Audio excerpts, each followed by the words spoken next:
Nan'olo tsy tiaine ifamonjena ny mate ifagnavotagny etiondaty ambony tany toy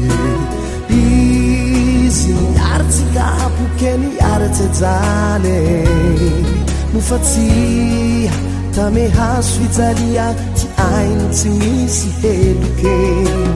izy nan'olo tsy tiaine ifamonjena ny mate ifagnavotagny etiondaty ambony tany toy izy niaritsikapoke niaratsejale nofatsia tame hazo fijalia ty ainy tsy misy heloke Jesus beloatse fitiavanao ae fanomena hoagny soa sarobidy tamako panota faonerawe mamela ty hady soako e tsy mendikerao de anomo ty agnaranao Jesus beloatse fitiavanao ae fanomena hoagny soa sarobidy tamako panota faonerawe mamela ty hady soako e tsy mendikerao de anomo ty agnaranao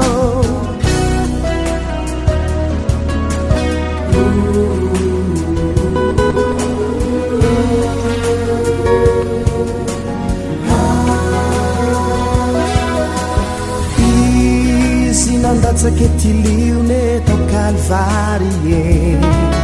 nanday ty areteko e ty olako nao ty fahoriako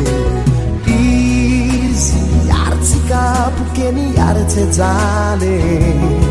nofatsia tame hazo fijalia ty ainy tsy misy heloke Jesus beloatse fitiavanao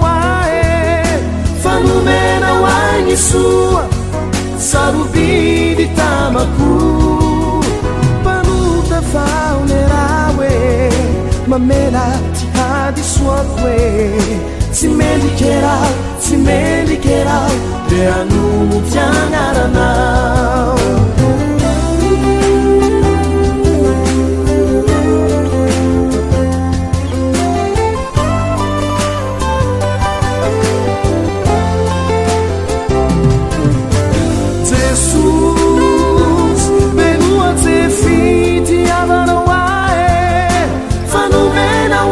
sua sarobidy tamako